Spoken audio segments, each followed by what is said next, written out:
जय हिंद। मैं कंपटीशन का फिजिक्स पढ़ा रहा था, जिसके अंतर्गत चैप्टर कार्य, शक्ति और ऊर्जा पूरा कंप्लीट करा दिया था। और कंप्लीट कराने के साथ साथ मैंने आपसे वादा किया था कि जो टॉपिक्स 3 हमने पढ़ा है, कार्य, शक्ति और ऊर्जा, इन तीनों से जितने भी टाइप्स के न्यूमेरिकल होते हैं सभी मैं एक एक करके कंप्लीट करा दूंगा।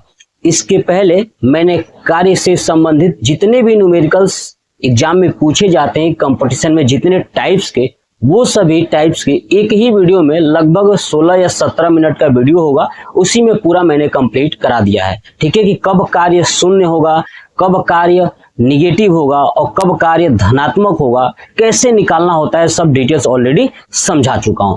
इस वीडियो में हम लोग जानने वाले हैं कि जो ऊर्जा होती है, एनर्जी होती है, उससे कितने टाइप्स के न्यूमेरिकल पूछे जाते हैं। उन सभी टाइप्स को मैं सिर्फ इसी एक वीडियो में कंप्लीट करा दूंगा। ठीक है, आप इस पूरे वीडियो को जरूर देखेंगे ना, तो आपके अंदर जो डाउट्स है, ऊर्जा से संबंधित प्रश्नों से डर लगता है या फिजिक्स के न्यूमेरिकल से डर लगता है, वो आपका डर सब इसी वीडियो में खत्म हो जाने वाला है। क्लियर? तो चलिए वीडियो को स्टार्ट करते हैं और हम लोग अपने प्रश्नों की तरफ बढ़ते हैं। देखिए पहला प्रश्न क्या कह रहा है। देखिए पहला है, 2 kg की वस्तु 10 मीटर पर सेकेंड से चल रही है। ठीक है, देखिए 2 kg की वस्तु है, यानी द्रव्यमान दिया हुआ है, यानी पहला प्रश्न m का मान दिया हुआ है 2 kg और 10 मीटर पर सेकेंड के वेग से, यानी v बराबर दिया हुआ है 10 मीटर पर सेकेंड। तो हमसे पूछा है ke का मतलब होता है काइनेटिक एनर्जी या गतिज ऊर्जा। तो मैंने आपको बताया था कि ke बराबर क्या होता है, 1/2 mv²। क्लियर? तो 1/2 m का मान देखिए कितना है, 2 kg गुणे v कितना है, 10 है, 10 का स्क्वायर। देखिए 2 से 2 कट गया, 10 का स्क्वायर हो जाएगा 100, यानी 100 हो जाएगा। अब ये ऊर्जा है काइनेटिक एनर्जी यानी गतिज ऊर्जा, इसलिए हो जाएगा 100 जूल। आंसर क्या हो जाएगा, 100 जूल। पहला क्वेश्चन कंप्लीट हो गया। देखिए बहुत आसान है, न्यूमेरिकल्स इतने आसान पूछे जाते हैं कंपटीशन में, और कोई भी एग्जाम आप देते हो ना, तो टॉपिक से न्यूमेरिकल बहुत आसान होते हैं। बस थोड़ा सा आपका कॉन्सेप्ट क्लियर रहा तो आप आसानी से आंसर दे पाओगे। चलिए हटाता हूं इसको। दूसरा देखिए, दूसरा प्रश्न देखिए आपका क्या कह रहा है। दूसरा कह रहा है 3 kg की वस्तु 5 मीटर ऊंचाई पर है ना। 3 kg की वस्तु जो है कि 5 मीटर की ऊंचाई पर है, तो Pe ज्ञात कीजिए। इसका मतलब कि Pe मतलब पोटेंशियल एनर्जी यानी स्थितिज ऊर्जा। तो मैंने आपको बताया था कि पोटेंशियल एनर्जी क्या होता है, तो आपको बताया था कि mgh होता है। बताया था कि याद रखिएगा, पोटेंशियल एनर्जी बराबर क्या होता है, mgh। m क्या है, वस्तु का द्रव्यमान, g क्या है, गुरुत्वीय त्वरण, और h क्या है, वस्तु की ऊंचाई। तो देखिए 3 kg की जो वस्तु है 5 मीटर की ऊंचाई पर है, तो देखिए यानी 3 kg तो m हो गया। g का मान, गुरुत्वीय त्वरण आप चाहे 10 रख लीजिए, चाहे 9.8 रख लीजिए, तो कौन सा रखोगे। अगर आंसर जो है कि दशमलव में दिया हो तो 9.8 रखिएगा, दशमलव में नहीं दिया हो तो 10 रखिएगा। क्लियर? चलिए h का मान जो है कि देखिए कितना है, 5 मीटर, तो रख दूंगा 5। अब 5 दिया 15 और 15 दहा में 150, यानी जो हमारा पोटेंशियल एनर्जी हो गया, स्थितिज ऊर्जा हो गया 150 जूल। आंसर आ गया है। तो 2 प्रश्न हो चुके हैं। चलिए मैं इन दोनों प्रश्नों को ऊपर से हटा देता हूं। ठीक है, अब हम लोग देखेंगे तीसरा प्रश्न। देखिए प्रश्न बहुत आसान है, बस आपको समझना है। और अगर एक बार आप समझ लिए, एक बार ये सभी वीडियो को देख लिया ना हमारे कॉन्सेप्ट के साथ साथ सबको, तो आप कभी भी ऐसे प्रश्नों में गलती नहीं करोगे। देखिएगा तीसरा प्रश्न क्या कह रहा है। कह रहा है K बराबर 200 न्यूटन पर मीटर, स्प्रिंग को 0.2 मीटर खींचा गया, तो Pe ज्ञात कीजिए यानी पोटेंशियल एनर्जी। तो मैंने आपको फार्मूला बताया था कि जब किसी स्प्रिंग को खींचा जाएगा उस समय पोटेंशियल एनर्जी यानी स्थितिज ऊर्जा जो होगा वो 1/2 kx² के बराबर होगा। इसका मतलब कि K का मान दिया हुआ है, ये एक स्प्रिंग नियतांक है, और x कितना खींच रहे वो है, यानी K का मान दिया हुआ है 200 और x का मान दिया है 0.2। तो यहाँ पर रख दीजिए 1/2 गुणे K का मान 200 फिर गुणे x², x की जगह पे रखेंगे 0.2 का स्क्वायर। ये मीटर में है, ध्यान रखिएगा। अगर सेंटीमीटर में होता तो उसको मीटर में चेंज करिएगा, क्योंकि हमारा जो स्टैंडर्ड यूनिट होता है ना, ध्यान रखिएगा। स्टैंडर्ड जो यूनिट होता है SI यूनिट है ना, इसी में हमें हर एक वैल्यू को रखना है। यानी जो द्रव्यमान होगा वो हमेशा केजी में रखिएगा, ठीक है। अगर मान लीजिए कि अगर दूरी है, डिस्टेंस है, तो वो हमेशा मीटर में होगा, ये पॉइंट से रखिएगा, है ना, दूरी यानी डिस्टेंस। और अगर टाइम है तो हमेशा सेकेंड में रखिएगा। ये आपको ध्यान रखना है, स्टैंडर्ड यूनिट को थोड़ा सा फॉलो करना है, क्योंकि अब अगर आप इस पे नहीं रखोगे ना तो हमारी वैल्यू गलत हो जाएगी, ठीक है। तो देखिएगा यहाँ पे न्यूटन पर मीटर, देखिए मीटर में है ना ये, तो ठीक है, यहाँ भी मीटर में कंप्लीट हो गया। चलिए इसको करते हैं, 2 से करेंगे तो हो जाएगा 100। तो क्या आपका आया 100 गुणे 0.2 का स्क्वायर करोगे तो हो जाएगा 0.04, ठीक है। और 100 से गुणा करेंगे तो आपका आंसर आएगा 4 जूल। यानी कितना आ जाएगा, तीसरे का आंसर कितना हो गया, kinetic energy, sorry potential energy आपका 4 जूल, ठीक है। इसके पहले मैं कार्य वाले में भी बताया था कि इससे कार्य भी पूछे जाते हैं। तो जो ये पोटेंशियल एनर्जी होता है वही आपका कार्य के बराबर भी होता है। क्लियर। चलिए तो तीसरा हो गया, इसे हटा देता हूं, देखिएगा। अब चलिए देखते हैं चौथा प्रश्न क्या कह रहा है। चौथा प्रश्न देखिए आप ध्यान से। चलिए चौथा प्रश्न कह रहा है 10 मीटर ऊंचाई से 2 किलोग्राम की वस्तु गिरती है ना, 10 मीटर की ऊंचाई से 2 किलोग्राम की वस्तु नीचे गिरती है तो जमीन पर पहुंचने पर वेग क्या होगा। तो एक बात बता दूं, देखिए 10 मीटर की ऊंचाई पर जब कोई वस्तु ऊंचाई पर होती है, इसका मतलब वहां हो गया स्थितिज ऊर्जा, और जब वो गिर रही है तो उसमें हो गया गतिज ऊर्जा। तो यही बात तो कह रहा ना कि 10 मीटर ऊंचाई से 2 किलोग्राम की वस्तु गिरती है। तो देखिए ऊपर 10 मीटर की ऊंचाई पर थी तो स्थितिज ऊर्जा, और जब गिरती है तो गतिज ऊर्जा। तो एक बात याद रखिएगा कि जब कोई वस्तु ऊंचाई पर हो ना तो गतिज ऊर्जा और स्थितिज ऊर्जा दोनों बराबर होता है। यानी चौथा प्रश्न के लिए ध्यान रखिएगा, काइनेटिक एनर्जी बराबर पोटेंशियल एनर्जी। अपने दिमाग में बैठा लीजिए कि ये हमेशा बराबर होता है। कब, जब कोई वस्तु ऊंचाई पर हो और गिर रही हो तो उस समय ये दोनों क्या होते हैं, बराबर होते हैं। बात क्लियर हो गया, एकदम ध्यान से रखिएगा। या कोई वस्तु ऊंचाई पर चल रही है, उड़ रही है, ठीक है, उड़ रही है तो गति में है और ऊंचाई पर है, इसलिए दोनों क्या होगा, बराबर होगा। यानी काइनेटिक एनर्जी होता है 1/2 mv² बराबर पोटेंशियल एनर्जी होता है mgh। अब देखिए दोनों बस तो एक ही है ना, उसका द्रव्यमान सेम है, इसलिए भी m से m कट जाएगा तो क्या बचेगा, सिर्फ 1/2 v² बराबर gh। अब रखिए आप यहाँ पे जो मान दिया हुआ है 1/2, v का मान पूछा हुआ है तो रखिए v² वैसे ही रखा। देखिए जमीन पर पहुंचने पर वेग क्या होगा ये पूछा है तो v वही रहेगा। g गुरुत्वीय त्वरण क्या हो जाएगा, 10 मीटर रख लीजिए, और h का मान कितना, 10 मीटर। 10 मीटर ऊंचाई है ना, तो 10 मीटर रख दूंगा। g का मान मैंने 10 रख दिया है, क्यों, क्योंकि मैं ये मान के चलता हूं कि जो हमारा आंसर है वो दशमलव में नहीं है। तो g का मान 10 हो गया, ऊंचाई हो गया 10, ठीक है। अब आप इसे गुणा करिए तो 10 10 100 हो जाएगा। यहाँ से v² है ना, क्या हो जाएगा, v² बटे में 2 बराबर 100 हो जाएगा। तो ये 2 से गुणा हो जाएगा तो v² बराबर हो जाएगा आपका 200। तो v बराबर हो जाएगा रूट में 200, और 200 को बाहर निकालोगे तो v बराबर हो जाएगा आपका 10√2। क्या हो जाएगा, 10√2। यानी जो हमारा वेग है वो 10√2 मीटर पर सेकेंड हो जाएगा। क्लियर हो गया। तो ये भी आपको समझ में आ गया कॉन्सेप्ट, नया कॉन्सेप्ट, कि अगर कोई वस्तु कुछ ऊंचाई पर है और ऊंचाई से गिरती है तो उस समय गतिज ऊर्जा और स्थितिज ऊर्जा दोनों बराबर होता है। क्लियर। तो चलिए चौथा प्रश्न भी आप नोट कर लीजिए और अपने कॉपी पे बना लीजिएगा कि भैया प्रश्न पूछे कैसे जाते हैं।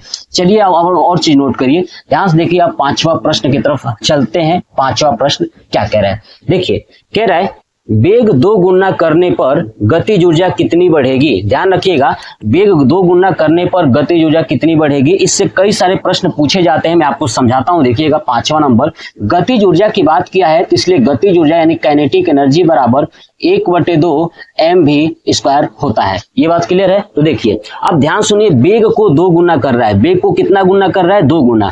फार्मूला में देखिए वेग तो एक भी गुना नहीं है, इसका मतलब कि 1 गुना है। इस फार्मूले में v के पास कोई वैल्यू नहीं है, इसका मतलब कि 1 गुना है। अभी यहाँ पे कितना गुना है, तो 1 गुना है। प्रश्न में कितना गुना, मतलब कि प्रश्न 2 गुना कहा है ना, लेकिन हम लोग जब फार्मूला लिखते हैं उसमें 1 गुना होता है। दिमाग में बैठा लीजिए, क्योंकि 1 गुना क्यों हुआ कि v बेचारा कुछ नहीं है, v के पास कोई है नहीं है। अब 2 गुना हो गया, वेग क्या हो गया, 2 हो गया। यानी v के जगह पे अब v के जगह पे 2 लगा देंगे, फिर से v लिख देंगे। देखिए यहाँ पे ऐसे हो गया के ई बराबर देखिए 1/2m और v को दोगुना किया गया तो 2v का स्क्वायर कर दीजिए। अब 2 का स्क्वायर करेंगे तो 4 हो जाएगा, तो देखिए 1/2m यहाँ पे हो जाएगा 4v स्क्वायर। तो देखिए 4 को आगे लेकर के आएंगे तो यहाँ पे हो जाएगा 4 गुणे 1/2m v स्क्वायर, यही ना हुआ। देख लीजिए 4 आगे आ गया तो 4 गुणे 1/2m v स्क्वायर। अब आप सोच रहे होंगे कि सर आपने 4 को काटा क्यों नहीं। देखिए फार्मूला में रियल गतिज ऊर्जा यही होती है कि नहीं होती है,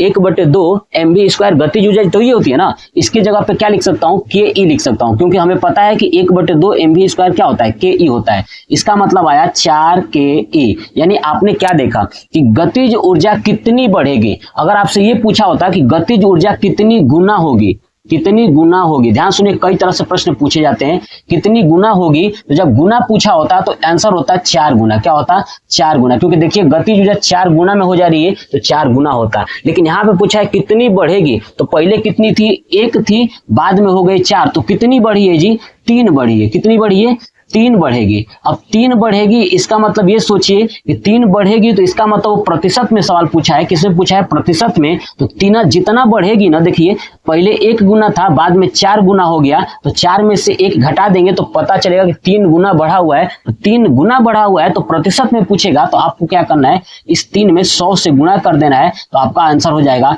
300%। कितना बढ़ गया है, 300%, क्योंकि ये जो अकेले है वो 100% के बराबर है। तो 1 के बराबर 100% है, तो 3 बढ़ा हुआ है तो 3 के बराबर हो जाएगा 300%।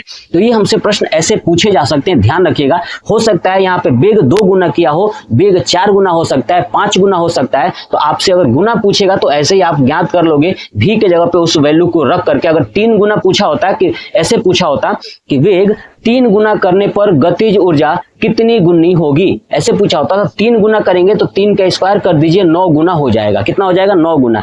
जितना रहेगा वेग उसका स्क्वायर कर देंगे, उतना गुना गतिज ऊर्जा हो जाएगी। अब बढ़ेगा कितना, तो उसमें से 1 घटा दीजिएगा, है ना, क्लियर, क्योंकि 1 होता है ये पूरा के बराबर। क्लियर हो गया। चलिए अब आप इसका स्क्रीनशॉट ले लीजिए। चलिए देखिए अब 6वां प्रश्न हम लोग देखते हैं कि 6वां प्रश्न क्या कह रहा है। आपको समझ में आ रहा है, तो समझ में आ रहा है तो कुछ नहीं करना है, अपने दोस्तों के साथ शेयर कर दीजिएगा ताकि वो लोग भी आकर के इस चीज को पढ़े और अच्छे से सीख पाए, समझ पाए कि प्रश्न पूछा कैसे जाता है। चलिए देखिए 6वां नंबर क्या कहता है कि 20 जूल कार्य करने पर 2 केजी वस्तु का वेग 2 मीटर पर सेकेंड से कितना हो जाएगा। अब आप नोटिस कीजिए 20 जूल कार्य किया जा रहा है, तो जो 2 केजी का वस्तु है उसमें वेग पूछा है कि कितना वेग हो जाएगा। इसका मतलब आपको नहीं लग रहा है कि कार्य बराबर गतिज ऊर्जा हुआ, क्योंकि भाई वेग पूछा है तो गतिज ऊर्जा में ही तो वेग होती है। इसका मतलब कि कार्य बराबर हमारा एक फार्मूला है जो 1/2mv स्क्वायर, x का प्रयोग करेंगे। क्यों, क्योंकि ये गतिज ऊर्जा है और ये क्या है, कार्य है। तो कार्य दिया हुआ है, W का मान दिया हुआ है आपका, देखिए 20 जूल दिया हुआ है, और m का मान दिया हुआ है देखिए 2 केजी। लेकिन यहाँ पे कॉन्सेप्ट ये है कि ये वस्तु को 20 जूल कार्य करने के लिए 2 केजी वस्तु पर क्या किया जा रहा है, वेग लगाया जा रहा है, मतलब धक्का दिया जा रहा है। तो गतिज ऊर्जा जो है कि 2 मीटर पर सेकेंड से कितना हो जाएगी। यानी शुरू में वेग 2 मीटर पर सेकेंड था और जब उसको धक्का लगाया तो बताइए कितना हुआ होगा, कितना और बढ़ा होगा। समझ में आ रहा है कॉन्सेप्ट कितना। तो देखिएगा ध्यान से, पहले गतिज ऊर्जा क्या था, तो गतिज ऊर्जा देखिए पहले क्या था, पहले टाइम में क्या था, यानी ke1 लिख दिया हूं तो पहले टाइम में क्या था, तो पहले टाइम में जब 2 मीटर पर सेकेंड से हो रहा है ना वेग, तो देखिए पहले टाइम में क्या हुआ होगा। अब आप नोटिस कीजिए पहले टाइम में क्या होगा फार्मूला, तो 1/2m v1 का स्क्वायर। देखिए वस्तु तो वही है तो उसकी जो द्रव्यमान है सेम होने वाला है, कोई उसमें दिक्कत नहीं है। लेकिन वेग है पहले इतना था, बाद में बढ़ा है, जो भी होगा बढ़ा होगा कि घटा होगा ये भी मुझे नहीं पता, तो बाद में देखेंगे। तो पहला काइनेटिक एनर्जी कितना हुआ, तो 1/2, m का मान है आपका 2 है ना, m का मान कितना 2 kg, और वेग कितना है 2 का स्क्वायर, तो ये हो जाएगा 2 से 2 कैंसिल, यानी हो जाएगा 4। कितना काइनेटिक एनर्जी हो गया, तो आपका काइनेटिक एनर्जी जो है पहले वाला कितना हो गया 4 हो गया। बाद में कितना हुआ होगा, तो देखिए काइनेटिक एनर्जी 2 मैं लिख देता हूं, बाद में कितना हुआ होगा, तो सेम फार्मूला 1/2m और यहाँ पर रख दूंगा v2 का स्क्वायर। अब हमें नहीं पता v2 का, वही तो पूछा है कि वेग बताइए कितना हुआ होगा। अब आप नोटिस कीजिए यहाँ पे देखिए k काइनेटिक एनर्जी 2, ठीक है। तो अब देखिए यहाँ पे निकालेंगे तो क्या होगा 1/2, m कितना है 2 kg है, और यहाँ पे v2 स्क्वायर, 2 से 2 कैंसिल हो गया तो क्या बचा v2 का स्क्वायर, ये हमारे पास बचा। अब ध्यान से देखिए ये हमारा है काइनेटिक एनर्जी दूसरी घटना में। अब नोटिस कीजिए कार्य, अब आप बताइए कार्य जो हो रहा है वो किस पर हो रहा है, जब वस्तु के ऊपर धक्का लगाया गया तब न जाके ये काइनेटिक एनर्जी दूसरा बना। पहला ये था और जब धक्का लगा दिया गया तो कार्य 20 जूल हुआ तब जाके ये बना। तो क्या हो जाएगा, कार्य बराबर क्या हो जाएगा, काइनेटिक एनर्जी दूसरा में से पहला को घटा देंगे, है ना, तभी तो पता चलेगा कि कितना बढ़ा है। तो काइनेटिक एनर्जी दूसरा में से काइनेटिक एनर्जी पहला घटा देंगे। तो W कितना है आपका 20 जूल है, बराबर काइनेटिक एनर्जी दूसरा कितना है तो V का 2 का स्क्वायर है माइनस पहला कितना है तो 4 है। अब ये 4 उधर जाएगा तो आपका आएगा V2 का स्क्वायर बराबर 20 और प्लस 4 यानी V2 का स्क्वायर बराबर हो जाएगा 24 जूल और 24 जूल नहीं केवल 24 हो जाएगा। अब क्या करेंगे, यहाँ पे V2 का लिखेंगे, V2 बराबर रूट में 24 और रूट में 24 का मतलब 6 चौक का 24 2 रूट 6 यानी V2 बराबर कितना आ गया 2 रूट 6। ये वेग है इसलिए 2 रूट 6 मीटर पर सेकेंड। ये हो जाएगा हमारा आंसर। ये बात समझ में आ गया कितना आसान है, सिर्फ आपको कॉन्सेप्ट क्लियर करना है और उस कॉन्सेप्ट के थ्रू ही आपको प्रश्नों को सॉल्व करना है। दिमाग में बैठा कर रखिए कि ऐसे प्रश्न पूछे जाएंगे कि कार्य करने पर इतना वेग से इतना हो जाता है तो बताइए कितना वेग बढ़ा क्या घटा, ये चीज आप निकाल सकते हो। चलिए छठवां हो गया। चलिए अब देखिए हम लोग देखते हैं सातवां प्रश्न। कौन सा देखते हैं, आप नोट कर लिए होंगे, है ना, टाइम तो मिल ही चुका होगा और नहीं मिल रहा है तो थोड़ा सा वीडियो को पॉज करिए, वहां पे नोट कर लीजिएगा। चलिए देखिए सातवां नंबर देखिए। सातवां कह रहा है कि 5 मीटर ऊंचाई पर कुल ऊर्जा 100 जूल है ना। 5 मीटर की ऊंचाई पर कुल ऊर्जा कितनी है 100 जूल। अभी मैंने बताया था कि देखिए ऊंचाई पर कोई चीज होगा ना तो उसमें गतिज ऊर्जा और स्थितिज ऊर्जा दोनों होगी। बात क्लियर हो गया। ऊंचाई पर कोई होगी तो देखिए 5 मीटर ऊंचाई पर कुल ऊर्जा 100 जूल है। कोई ऊंचाई पर है तो कुल ऊर्जा समझ रहे हो ना, गतिज और स्थिति दोनों की बात कर रहा है। यानी kinetic energy plus potential energy क्या होगा तो आपका 100 जूल होगा। ये बात उसने कहा हुआ है। फिर कह रहा है कि आधी ऊंचाई पर बताइए कि काइनेटिक एनर्जी और पोटेंशियल एनर्जी क्या होगा। बहुत सिंपल है, बच्चों वाला प्रश्न है। सुनिए, मैंने बताया था कि जब कोई वस्तु ऊंचाई पर होगी, ऊंचाई से नीचे की तरफ आएगी, चाहे ऊंचाई पर है, तो देखिए जब ऊंचाई पर है तो पोटेंशियल एनर्जी यानी स्थितिज ऊर्जा, और जब नीचे की तरफ आएगी तो गतिज ऊर्जा। मैंने बोला था कि दोनों क्या हो जाएगा, बराबर हो जाएगा। तो सोचिए जब 5 मीटर की ऊंचाई पर थी तो उनका दोनों का जो कि कितना है 100 जूल है। जब आधी ऊंचाई पर, आधी ऊंचाई का मतलब कि ऊपर से आधा आई होगी, है ना, टोटल जितना ऊंचाई पर थी उस पर से आधा आई होगी ना, तो दोनों आई होगी। तो दोनों आएगी तो बताइए दोनों काइनेटिक एनर्जी और गति पोटेंशियल एनर्जी क्या होगा, बराबर होगा। ये मैंने बताया था पीछे, काइनेटिक एनर्जी और पोटेंशियल एनर्जी क्या होगा, बराबर होगा। तो ध्यान सुनिए, जब दोनों बराबर होंगे तो यहाँ पे किसी एक को रख लीजिए काइनेटिक एनर्जी और पी की जगह पर रख लीजिए काइनेटिक एनर्जी। काइनेटिक एनर्जी बराबर कितना 100 जूल। तो आपका हो जाएगा काइनेटिक एनर्जी हो जाएगा 2 काइनेटिक एनर्जी बराबर 100 जूल। और यहाँ पे देखिए काइनेटिक एनर्जी बराबर 100/2 यानी हो जाएगा आपका 50 जूल। यानी हमने देखा कि काइनेटिक एनर्जी 50 जूल कब है, जब जो है कि वस्तु जो है कि 5 मीटर की ऊंचाई पर है। तो देखिए काइनेटिक एनर्जी अगर 50 है तो पोटेंशियल एनर्जी भी कितना हो जाएगा आपका 50 जूल हो जाएगा, क्योंकि दोनों मिला करके 100 जूल था। हम लोग जानते हैं कि दोनों जब बराबर होता है तो दोनों 50-50 हो जाएगी। अब जब उनको आधा दूरी पर लेके आओगे तो फिर भी देखिए जमीन से क्या है, बराबर हुई कि नहीं हुई। जैसे समझिए जमीन है, पहले थी यहाँ पे दोनों, तो दोनों का 50 जूल था, दोनों का 50 जूल था। जब ये आधा पे आ गई, आधा यहाँ पर आ गई, तो यहाँ से भी देखिए सामान्य दूरी पर है ना, तो यहाँ भी कितना होगा 50 जूल ही होगा और 50 जूल होगा। यानी काइनेटिक 50 और वो भी कितना होगा 50 ही होगा। यानी आंसर दोनों का सेम है। सेम कॉन्सेप्ट समझ में आ गया। बेसिक सा वो ये दूरी बराबर हुई, इसका मतलब दोनों बराबर है, समान, कंप्लीट। चलिए 7 नंबर हटा देता हूं। देखिए अब देखिए आप ये प्रश्न लास्ट 8 नंबर है, और 8 नंबर जो है कि विद्युत ऊर्जा से संबंधित है, लेकिन ऊर्जा पूछा हुआ है। यहाँ पे देख लीजिए ऊर्जा, इसीलिए आपको बता रहा हूँ। देखिए 100 वाट का बल्ब जो है कि 5 घंटे जले तो कितना ऊर्जा होगा। तो देखिए आपको मैं एक बात समझा देता हूँ। जब भी ऐसा प्रश्न आए कि इतने वाट का बल्ब, इतने वाट का पंखा, इतने वाट का ये, इतना वाट का माइक्रोवेव, इतने वाट का वो, इतना घंटा जलता है, इतने दिन जलता है, इतने महीने जलते हैं, तो आपको कुछ नहीं करना है। ध्यान रखिए ये किलोवाट घंटा में बताया था कि किलोवाट घंटा को क्या बोलते हैं, यूनिट बोलते हैं। क्या बोलते हैं, यूनिट बोलते हैं। तो ध्यान रखिएगा, आपसे पूछा है कि ऊर्जा बताइए किलोवाट घंटा में, तो ध्यान रखिएगा जितना ये दिया हुआ है ना, आपको करना क्या है। देखिए आपको सिंपल सी बात रखना है कि याद रखिए वाट घंटा दिन है ना, अब बटे में 1000, बस इस पे आप कर देंगे तो आपका जो आंसर आएगा वो किलोवाट घंटा में ही आएगा। क्लियर हो गया। तो चलिए कितना वाट का है, तो देखिए 100 वाट का है, तो रखिए यहाँ पे 100 वाट गुणे अब घंटा। अब देखिए समय कितना घंटा चला है, 5 घंटा चला है और दिन तो है ही नहीं है, ठीक है। अगर मान लीजिए कि 5 बल्ब होता तो यहाँ पे आइटम भी लिख देता हूँ, सामान है ना, यानी उपकरण, यहाँ पे लिख देता हूँ गुणे के साथ उपकरण। उपकरण भी कौन सा उपकरण कितना है, अगर मान लीजिए कि एक उपकरण है तो एक उपकरण है तो एक को लेकर चलेंगे, 5 है तो 5 अलग अलग है तो अलग अलग लिखेंगे। मैं आपको ये विद्युत ऊर्जा जब पढ़ाऊंगा ना तो वहां पे ये चीजें समझा दूंगा, चिंता नहीं करना। लेकिन इस प्रश्न में समझिए, वाट, वाट कितना है तो 100 वाट का है, गुणे कितना घंटा, 5 घंटा चला है, 5 ही घंटा चला है ना, हाँ 5 घंटा चला है, ठीक है। दिन नहीं है, उपकरण नहीं है, बटे में क्या है 1000। अब इसको भाग करेंगे तो ये कैंसिल हो जाएगा, तो 5/10 यानी 0.5 कितना 0.5 किलोवाट घंटा, किलोवाट घंटा, या कह सकते हो 0.5 यूनिट। मैंने बता दिया कि कितना खर्च हुआ, 0.5 यूनिट आपका क्या हो गया, एनर्जी खर्च हो गया, ऊर्जा खर्च हो गया, यानी ऊर्जा उतनी हो गई, ठीक है। तो ये था टोटल ऊर्जा से संबंधित टोटल जैसे 8 प्रश्न मैंने कंप्लीट कराया है, पूरा ऊर्जा खत्म। अगर आप ये पूरा देख लेते हो ना तो ऊर्जा से संबंधित जितने प्रश्न पूछे जाते हैं सब, इसके अलावा बाहर कुछ नहीं है, कोई भी एक्स्ट्रा नहीं पूछा जाता है, सभी मैंने कॉन्सेप्ट इसी में खत्म कर दिया। उसके बाद मैं एक लास्ट वीडियो लेकर आऊंगा जिसमें शक्ति के सारे सवाल कंप्लीट करा दूंगा, पावर के, कि कैसे पावर से प्रश्न पूछे जाते हैं। जैसे प्रश्न पूछे जाते हैं सभी प्रश्न ऑलरेडी मैं कंप्लीट करा चुका हूं, कार्य का और ये ऊर्जा का भी कंप्लीट हो गया, उसके बाद शक्ति का करा दूंगा। तो आप कमेंट बॉक्स में कमेंट करके बताइएगा कि आपको ये वीडियो कैसा लगा। जय हिंद।